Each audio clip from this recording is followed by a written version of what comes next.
ஒரு இப்போ நம்பிக்கை நம்பிக்கை துரோகமான என்ன இதாகுதோ அது கடவுள் தண்டனை கொடுக்கணும். அந்த மாதிரி இது இருக்குது. படம் நல்லா என்டர்டெயின்மெண்ட் சூப்பராக இருக்கு படம். அருமையாக இருக்கு படம். இந்த படத்தில் ஹைலைட்னா பல வருஷம் கழிச்சு, கிட்டத்தட்ட 15-20 வருஷம் கழிச்சு எங்கள் தலைவரை கேப்டனை புரட்சி கலைஞர் விஜயகாந்தை வந்து நாங்கள் கேப்டனை வந்து அதை பார்க்கும்போது நிஜமாவே கண்ணில் தண்ணி வந்துருச்சு. கேப்டன் மாதிரியே ஃபைட் சீன் படம் பார்க்குற கொடுத்துருக்காரு. நம்ம இளைய கேப்டன் வந்து கேப்டன் சீன் மாதிரி பயங்கரமாக இருக்கு. நல்லா மாபெரும் வெற்றி பெறும். ஒரு என்டர்டைனான படம், ஒரு ஆக்ஷனான படம். இந்த படம் உண்மையாலுமே எதிர்பார்த்த படம் இது. ஏன்னா கேப்டன் மாதிரி வரணும்னாக்கா இன்னும் 60% வரணும். 60% வரணும். கேப்டன் மாதிரி வரணும்னாக்கா நீண்ட ஆண்டுகளுக்கு பிறகு இப்படத்தலைவன் திரைப்படம் மூலமாக நமது இதய தெய்வம் கேப்டன் அவர்களை நேரில் பார்த்து மகிழ்ந்துகிறேன். மிக அருமையான ஒரு கதை, மிக அருமையாக ஃபைட் சீன் வந்து சண்முக பாண்டியன் வந்து நல்லா அருமையாக நடித்துள்ளார். நல்லா இருக்குது படம், பிரம்மாண்டமாக இருக்குது. அவர் மேலே மேலே இன்னும் நிறைய படங்கள் எடுத்து கேப்டன் போலவே வரணும் என்று வாழ்த்துக்கிறோம். இந்த படம் என்ன கருத்து சொல்லுது மக்களுக்கு?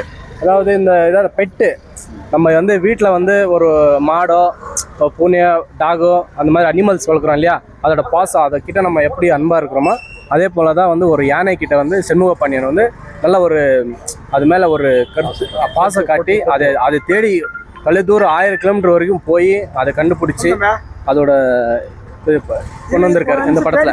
இந்த படத்துல உங்களுக்கு பிடிச்ச விஷயம் என்ன இருக்கு? இந்த படத்துல பிடிச்சது என்னன்னா கேப்டன் அவர்களை அது சண்முக பாண்டியனுடைய ஒரு ஆக்டிங் பெர்ஃபார்மன்ஸு, சாங்ஸு ஒரு சாங்ஸ் தான் இருக்குது. ஃபைட்டு நல்லா பண்ணியிருக்காரு. கேப்டனை பார்த்துற மாதிரி இருந்துச்சு. இளையராஜா மியூசிக் இந்த படம் நல்லா அது வந்து நானே சொல்லவே வேண்டாம். இளையராஜா இசையனாலே சொல்றதே ஒன்றும் இல்லை. இந்த படம் ஃபேமிலி ஆடியன்ஸ்க்கு கவர் ஆகுமா? கண்டிப்பா வந்து ஒரு ஃபேமிலி குடும்பத்தோட கவர் ஆகும். விஜயகாந்த் ரசிகர்கள் கண்டிப்பா எல்லாரும், அதாவது கேப்டன் பையன் அண்ணாலே எல்லாருக்கும் ஒரு வெற்றி தான்.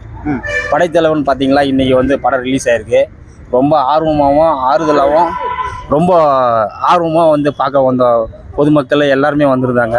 இந்த படத்தில் ஹைலைட்னா பல வருஷம் கழிச்சு, கிட்டத்தட்ட 15-20 வருஷம் கழிச்சு எங்கள் தலைவரை கேப்டனை புரட்சி கலைஞர் விஜயகாந்தை வந்து நாங்கள் கேப்டனை வந்து அதை பார்க்கும்போது நிஜமாவே கண்ணில் தண்ணி வந்துருச்சு. அந்த ஒரு செகண்ட் அவர் கண்ணை காய்க்கும் போது அவ்வளோ படம் கிட்டத்தட்ட 2.25 மணி நேரம் 2 hours 45 minutes நினைக்கிறேன் படம் ஓடின நிமிஷம். அதில் அவர் வந்து அந்த 2 நிமிஷம் தான் எங்களுக்கு பெரிய ஒரு இது. அதை விட பெரிய ஒரு சந்தோஷம் என்னன்னா, அவரோட பையன் வந்து அவரோட சண்முக பாண்டியன் வந்து ஒரு ஆல்மோஸ்ட் அவரை மாதிரியே இருக்கார். அவரோட கண்ணு, அவரோட ஹைட்டு, வெயிட்டு, அவரோட ஃபைட்டிங், ஒரு சில லெக் சீன்ஸ்லாம் பார்த்தீங்கன்னா ஒரு ஃபைட்டில் ஒரு பின்னாடி எட்டி வதிக்கிற சீனு சேம் அவர் எட்டி வச்சா எப்படி இருக்கும். நாங்கள் சண்முக பாண்டியனை பார்க்கல, அவர் கேப்டனாக தான் பார்த்தோம். மொத்தத்தில் கேப்டனாக தான் அந்த படத்தை பார்த்தோம். ரொம்ப அருமையாக வந்திருக்குது. ஒரு அனிமல்கிட்ட நம்ம எந்த அளவுக்கு நடந்துக்கணும், நம்ம எப்படி நம்பிக்கை வச்சோம்னா அது எப்படி நமக்கு திருப்பி கொடுக்கும் அப்படிங்கிற அருமையான கருத்தை இந்த படம் சொல்லியிருக்கு. மிகப்பெரிய வெற்றி அடைய நான் எல்லா வல்ல இறைவனையும் கேப்டனையும் வேண்டிக்கிறேன். மிக்க நன்றி. அனைவருக்கும் வணக்கம். இந்த படம் உண்மையாலுமே எதிர்பார்த்த படம் இது. ஏன்னா படத்தில் வந்து 2 வருஷத்துல வரும்னு சொல்லியிருந்தாங்க. ஆனால் இன்னைக்கு வந்துருக்கு. ஆனால் உண்மையாலுமே இந்த படம் மிக ஒரு வெற்றி படம். ஏன்னா கேப்டன் இடத்துல விஜய் சண்முக பாண்டியனை அந்த இடத்துல நிரூபிக்கிறார். ஏன்னா அந்த மாதிரி சண்டை காட்சி இளையராஜா அவர்கள் மிக முக்கியமான ஒரு இளையராஜா அன்பா மியூசிக் வச்சுக்கிறாரு. மியூசிக்கோ அந்த பாட்டுங்கோ அதெல்லாம் ரொம்ப நல்லா இருக்குது. பின்னணி இசை மிக முக்கியமானது. பின்னணி இசை மிக முக்கியமாக இளையராஜா சார் ரொம்ப அற்புதமாக அமைச்சிருக்காரு. இளையராஜா சார் இந்த படம் வந்து படைத்தலைவன் இளையராஜா தலைவன் இளையராஜா தான் சொல்லணும். படைத்தலைவன் சமர்ப்பணம் சொல்லக்கூடாது. ஆனால் உண்மையிலுமே இளையராஜா தலைவன். இந்த படம் வெற்றி பெறத்துக்கு வாழ்த்துக்கள். இளையராஜாவுக்கும் சண்முக பாண்டியனுக்கும் எல்லாருக்கும் வாழ்த்துக்கள்.